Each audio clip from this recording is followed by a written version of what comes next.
In just over a year, EY India has seen at least 10 partners from its tech consulting division quit. Many of them were pioneers of significant practices like data analytics, cybersecurity, and SAP. Now, what's interesting is how they left. There were no public announcements or farewell parties. It was almost like these senior partners vanished from some of the consulting giants' most prized divisions. And with them, they've taken full teams, clients, and decades of institutional memory. Officially, of course, it's business as usual. But beneath it all, EY's most valuable engine, technology consulting, is beginning to sputter. Its profit margins, which typically hover around 27 to 30%, have slipped to 21% in FY25. Now, there's no prizes for guessing what these senior partners eventually ended up doing. Take Mazhar Khan, for instance. He is a 24-year tech consulting veteran and founding member of EY's SAP practice. He ended up joining rival Deloitte in July 2024. Or Burgess Cooper, a cybersecurity expert decamped to Adani Enterprises earlier in 2025. Then we have Gautam Bhattacharya, the face of EY's data analytics practice for 15 years.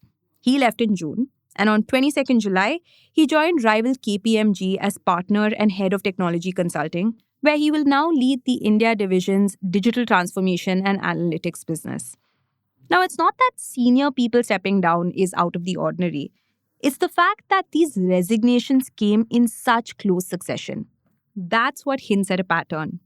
EY's tech consulting division, which contributed a third of the firm's 13,400 crore rupee India revenue in FY25, is hemorrhaging talent. Tech at the end of the day is the biggest growth driver for the Big Four.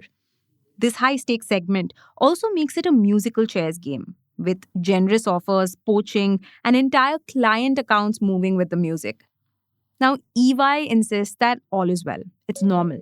Attrition within the Big Four can be healthy. It even says that business hasn't taken a hit. Instead, it says it's been recruiting more than it has lost. But beneath all of that lies the messier story. Welcome to Daybreak, a business podcast from the Ken. I'm your host, Rahil Philippos, and I don't chase the news cycle. Instead, every day of the week, my colleagues Snigdha Sharma and I will come to you with one business story that's worth understanding and worth your time. Today is Wednesday, the 6th of August.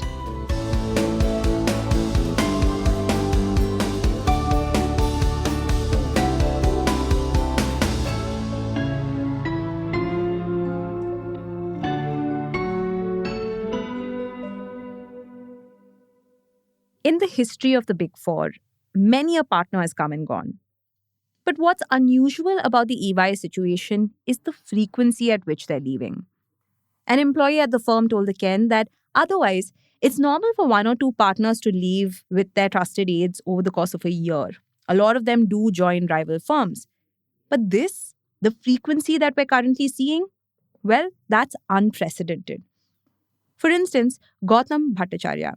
He built the data analytics practice at EY India. He widened his focus to the global team in 2021. Multiple EY employees confirmed to us that the practice brings in close to 30% of EY's tech consulting revenue. But now, that advantage is across the street. Similarly, Shubho Bhattacharya, a former partner who pioneered the Microsoft practice in EY. He ended up quitting in April only to join PwC. And that ended a 6-year stint. Some others who leave EY either join strategy or tech companies, and many also go independent. For instance, Pramod Sundra, partner of CX and Design, resigned from EY in May, drawing curtains to a 7-year stint at the firm.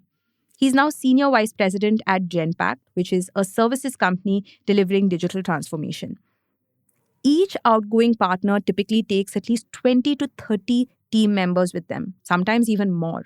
And of course, clients move too. For instance, tech giant Dell's account was once a flagship EY relationship, and now it largely sits with Deloitte. A similar situation has played out with several other of EY's clients. Take Unilever, HSBC, Barclays, and even Deutsche Bank, for instance. They have all rerouted major work. Now, while these companies still retain multiple consulting partners, Deloitte has become the dominant player, especially for business and tech transformation mandates. That was what EY was once popular for. So now, EY is trying to deter exits. It's doing it the old fashioned way by increasing notice period for partners leaving the firm from 6 months to 9 months. But the problem runs deeper than that. You see, one big reason for the churn is larger macroeconomic trends. Over the last 5 years, EY has grown at a compound annual rate of 30 to 35%. The company, in fact, doubled its tech consulting business post COVID. And anticipating sustained growth, EY went on a hiring spree. So much that there would be emails on recruits almost every week. But of late, markets have been stagnating, and the firm has stepped into a trap of its own making. That's because growth doesn't just mean hiring more people, it's also about changing the way of working. A lot of older partners left EY because they believed they didn't get the space to expand their portfolios amid the overcrowding. For instance, a partner with significant influence in a key tech practice quit after over 50 employees from a competing firm were brought into his division. The changing nature of the business also affected employee morale. One former employee said, back in the day, EY sold value. But now it's all about selling manpower. They said it's become more of a staffing agency. Earlier, if a client wanted to run strategy programs, say improve revenue, do cost takeouts, and revamp the digital landscape, among other things, partners and their teams worked alongside stakeholders to design and shape the program. But now, clients run projects and EY provides bodies. That's how one former partner put it. Some accounts like Unilever and HSBC, which used to be strategic partnerships, have fallen into this category. One former partner estimates that 25 to 40% of EY's tech consulting revenue to come from deploying tech staff to GCC clients. The EY spokesperson didn't confirm the range, but said it varies every year. Classifying all of the company's GCC-related businesses as mere staffing wouldn't be quite accurate either, he said. Financially, of course, it makes sense. Deploying people is profitable. It increases the margin on bills without proprietary work. But ultimately, you're at the client's mercy. If a project employs 1,000 people and the client suddenly decides they don't need 300 of them, well, they're offloaded. And as a result, long-term careers are no longer nurtured. Employees aren't oriented to EY's values because they're hired to be placed at client sites and never really integrate into the firm. In that sense, EY has begun functioning more like an IT services company. Partners have become nothing more than glorified relationship managers. Stay tuned. A decade ago, the approach was clear. Everyone in the consulting game picked lanes and stuck to them.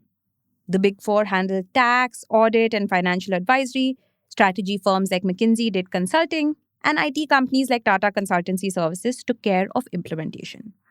Today, those lines have blurred. You see, now everyone wants to do everything because that's how they think they can stand out. The race to become a one-stop shop has turned the market hyper-competitive. And with it, the timelines have shrunk. Tasks that once took 3 months to complete are now being crunched to 3 weeks. The pressure point in the scramble is tech consulting. The size of not only this division, but also the categories of practices within it have grown. Things like cloud and AI analytics are emerging fast. Now it's tech implementation and not strategy where the money is. So, say the firm was carrying out an AI project for a client, strategizing would typically take 2 to 3 months. A chunk of revenue would come from building the AI portals and then maintaining it over the next 5 to 10 years. So, if the project is worth 10 crore rupees, tech implementation would make up 90% of it. IT service firms are also upping their game. For instance, Capgemini suddenly acquired business transformation firm WNS. In the process, it ended up strengthening its offerings.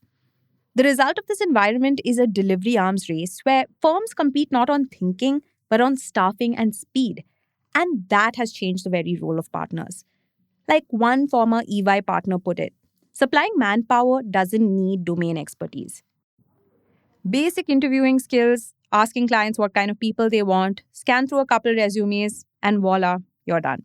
That also means partners don't belong to a special category, they're easily replaceable. Another ex partner we spoke to concurred with this.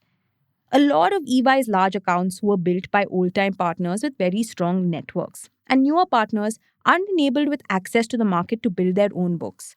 So naturally, you need connections. Essentially, they're held accountable but not truly empowered. When a client needs a course correction in their business, most decisions have to go through higher ups. For tech consulting, all matters are routed through Rohan Sachdev, EY India's consulting leader and the right hand man of Chairman and CEO Rajiv Memani.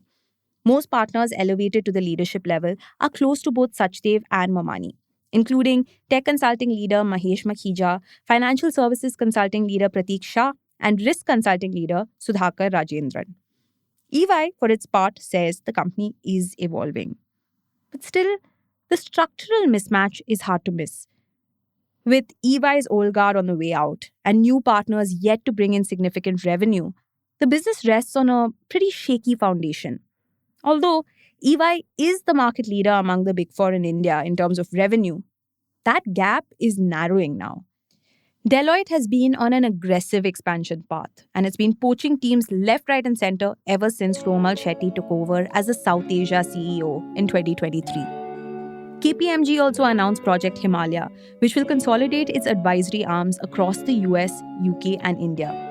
The headquarters for this project will be in India. Now, the bottom line is, unless EY regains control of its own talent map, the next great tech consulting practice in India might not be built by EY, but from it.